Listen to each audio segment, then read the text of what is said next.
Day. Here's a clip from last night. Multiple guys hounding Curry. Yeah, buddy. So Wednesday, 8 o'clock in Oklahoma City, Cavaliers Thunder here on MMS and on the iHeartRadio app. I don't know if it's going to be cloudy tonight or what. I was reading there's supposed to be one of those, it's a meteor shower tonight or something. You're supposed to see some cool stuff for people who are out in their backyard looking up.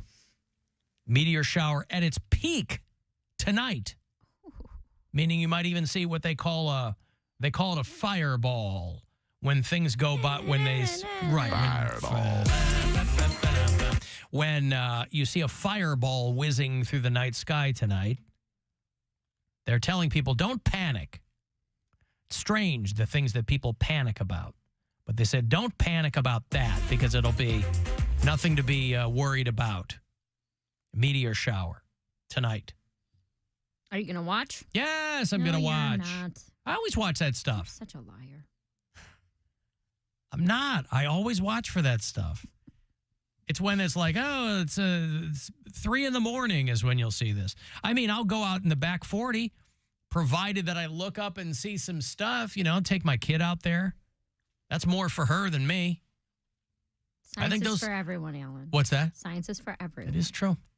It's true. No, I'm interested in things like that. Because you don't always get to see the meteors. You can see stars. You can see the moon. They say that these fireballs, that's what NASA calls them, that they burn so brightly that they are even brighter than Venus, which is the brightest celestial body out there, other than our moon, but that's because it's closer. But, yeah, you see all kinds of stuff. I think for me, it's a reaffirmation of how insignificant we are. I think that's an important thing to remind people. And to teach look a child, yeah. You don't matter. Not that you don't matter. Look, honey. Not that you don't matter. But in the grand scheme of things, I mean, you decide what matters about you. We are made of matter. We are made of those things out there. We are literally made of those things that are out there in the universe. And I think it's an important reminder. People get so full of themselves. It's an important reminder of, in the grand scheme of things, we are insignificant. I think that's a good thing to be reminded of. I don't know why people are so resistant to that. But they say that this meteor shower is going to be rich in fireballs. That's how they put it. Rich in fireballs. So if you're into that stuff, Bill used to work at NASA. He's the one that would tell me this. That's not... I'm sorry? Necessary. No, I shop at NASA. You shop there, right? So, yeah. Now, here's the difficulty. Even with people who like this kind of stuff, it's really hard to not deal with some kind of light pollution. Fortunately, if I'm in the backyard, it's pretty dark. And these days, it gets dark around like 5:20, right? When is sunset tonight? 5:15. Sorry, 5:16 is your sunset tonight. We're almost there. But it is cloudy and raining, too.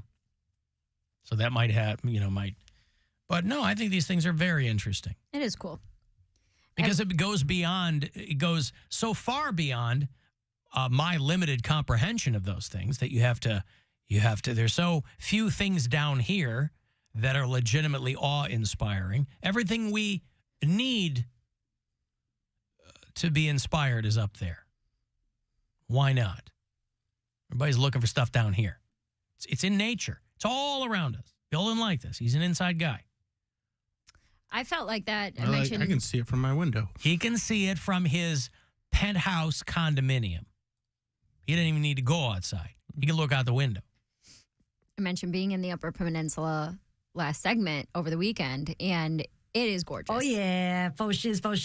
You talk about, like, being in nature. Yeah. Crystal clear skies at night. Like, it was... No light pollution up there. Absolutely beautiful. Because there's, like, long stretches of, like... Because once I crossed the bridge, and then it was 4 hours to get to Marquette. So you're driving through literal wilderness. Like, signs where they're like, watch out for bears. And then there's elk up here, And it was...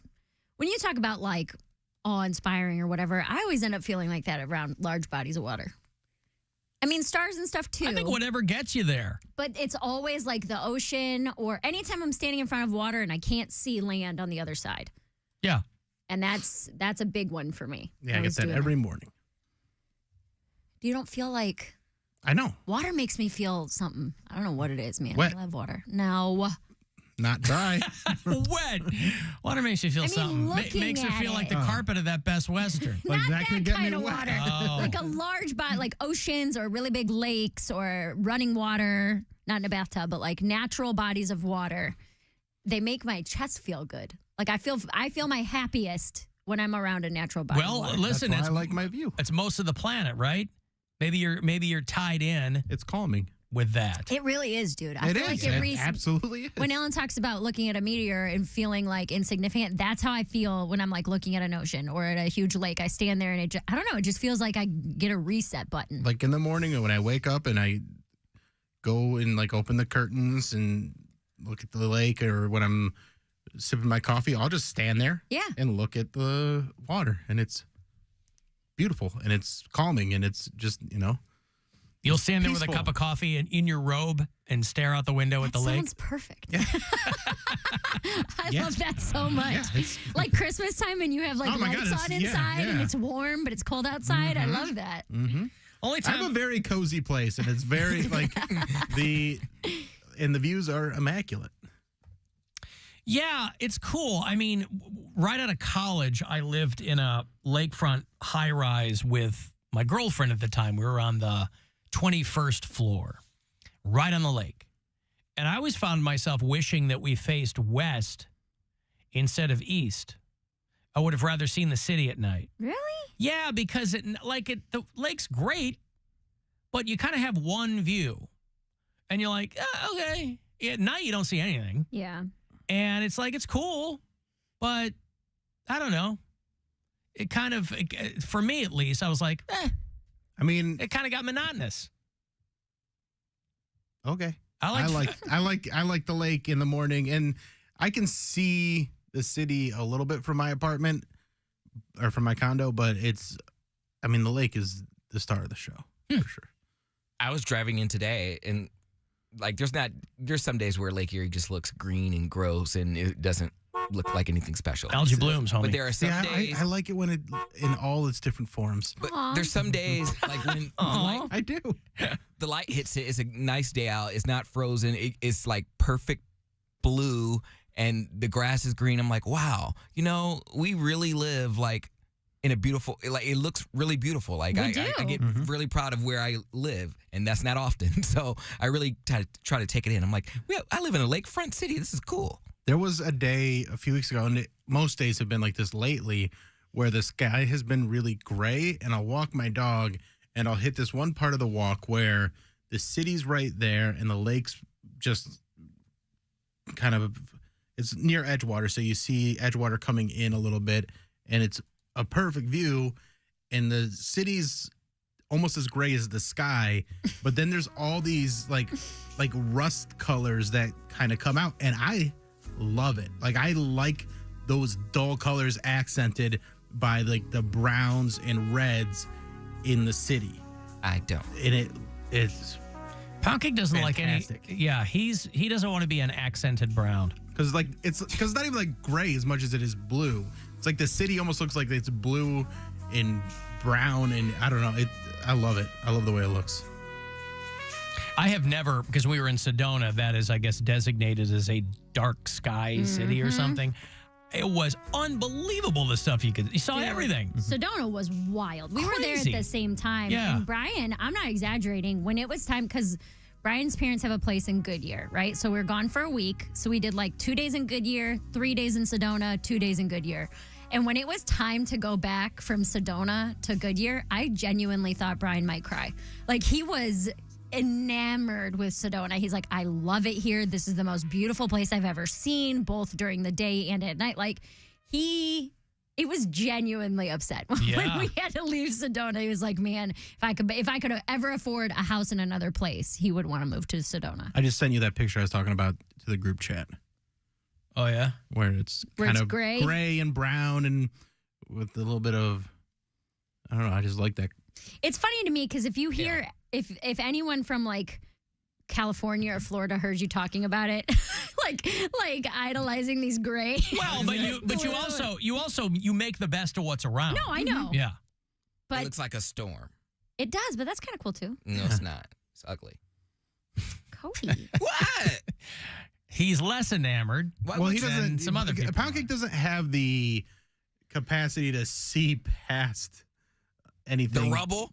Yeah. Well, you just The don't. rubble. You just see. 2 seconds ago, you were saying what a great, how cool it is that you were living. On a particular day. I said when. What when the day? light You hits don't, it- Wednesday in August? Yeah, well, it's considered fall now, so I'm like, I was driving in today. I drove in the other day. The water was blue. The grass was green. It wasn't very cloudy. It didn't look like a gloomy day. It was a gorgeous day to be out, and the water was cooperating. It looked picturesque.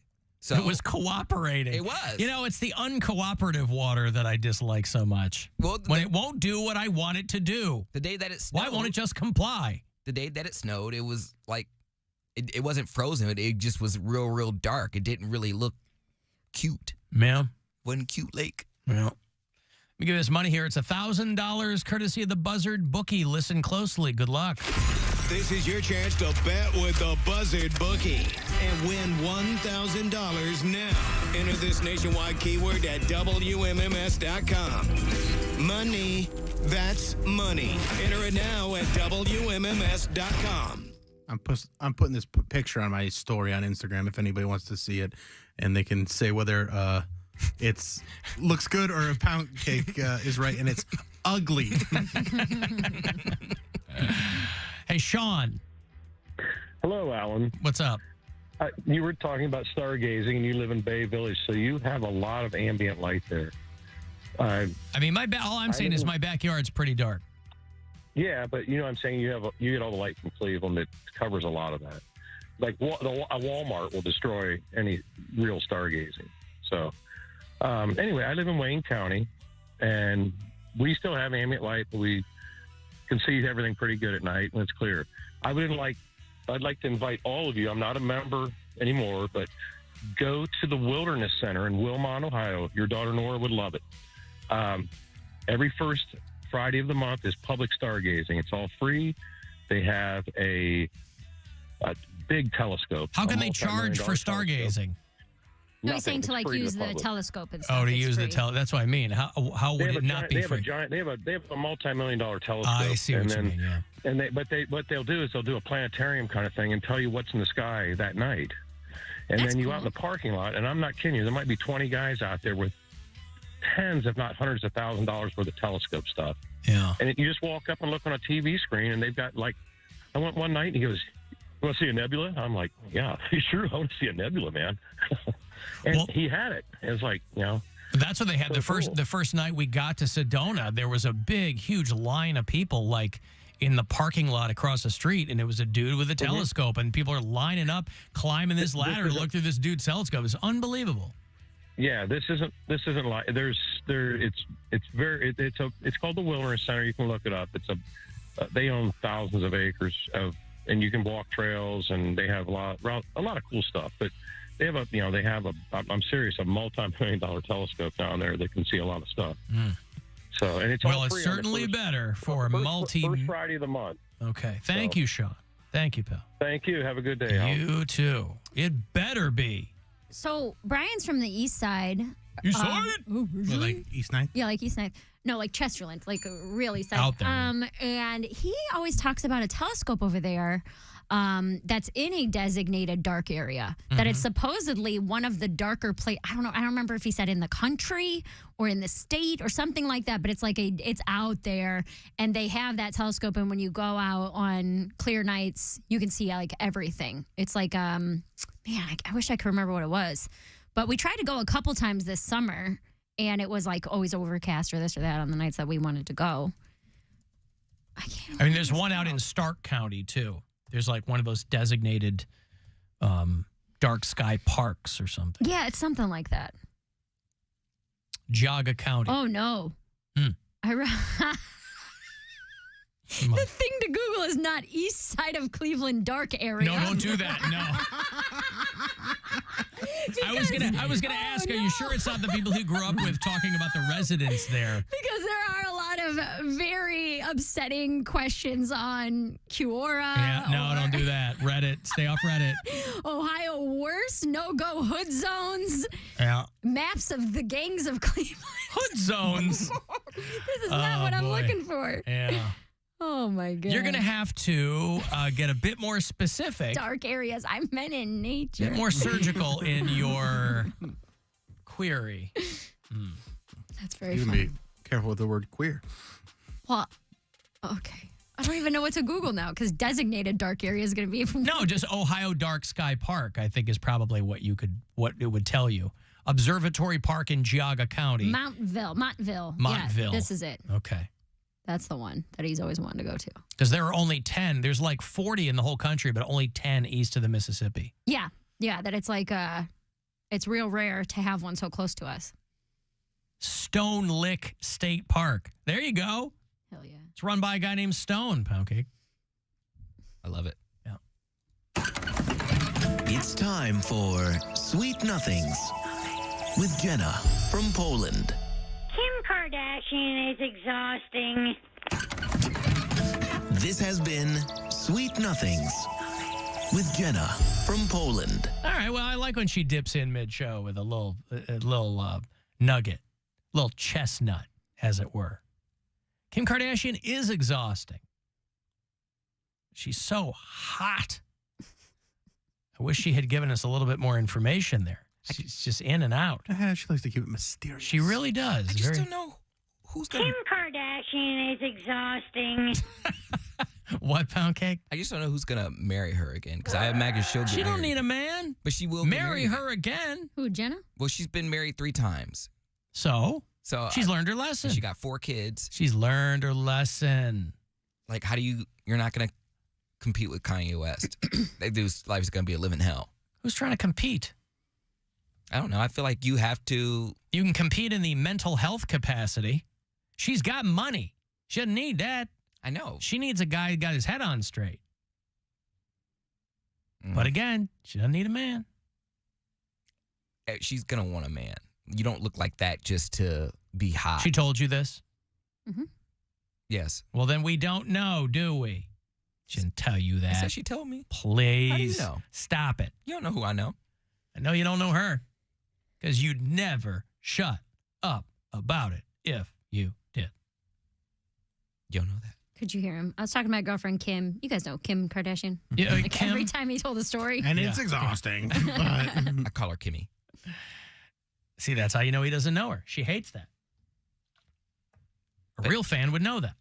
I'm not a Real fan. friend. I'm a friend, and I don't care what she likes. No, I'm a friend. I don't care what she likes. I'm her friend. I don't care what she likes. that tracks. Yeah, that's when Poundcake's your friend. I don't care what you I like. have friends that call me nicknames that I don't like, but they're my friends. Why would they do that? So why don't you don't care what she likes, but you care about the opinion of the Parking garage attendants. And why would your friends call you a nickname you didn't like? Because my friend, it's only one. He's called me it since I was in college. And what's the nickname? Put it out there. It's Chodes. Diffuse it of its power. What? He calls me Chodes. Why? Because you like guys with chodes? No, just because it's Cody, and then it was Chody, and then he just calls me Chodes. This is college guy logic, you know. It No, doesn't I go- get it. Yeah, it's like, He's like, what's up, Chodes? yeah, 1 step, 2 step, and then you stop there. Okay, well, there you go. Only one person calls me that, so it doesn't even matter. I don't care. Two now. I got a break here. You want to send a text 35192 to get me there. You can watch at alancoxshow.com. It's the Alan Cox Show on 100.7 WMMS and everywhere you go on our free iHeartRadio app. Rover's Morning Glory. An emailer is accusing Snitzer of being bisexual because of his soft voice, but you deny that, Snitz? I think everybody's got some sort of tendency. Do you really? Well, no, I mean, I'm sure everybody's curious. So what's Dieter on the bisexual scale? Well, he's the least probably in the show, but, you know. Or is he the most, but hiding it? Yeah. You guys wish, both you guys. Bring it up all the time. Man, that's your fantasy. Rover's Morning Glory. Weekdays on 100.7 WMMS and 24/7 on our free iHeartRadio app. Check out the all-new Mazda of Kent, MazdaKent.com. Hey there, it's Alan. You know, if you have a car that you're not using, it's just taking up space, especially if you're still paying insurance on it. The question is, why do that at all? Get rid of it. Donate it to Cars for Kids. I'm not going to sing you the jingle. You've heard it. But Cars for Kids is the most convenient way to get rid of an old car. They're reliable. They're fast. You don't even need to be there when they pick up your car. It's super easy. And unused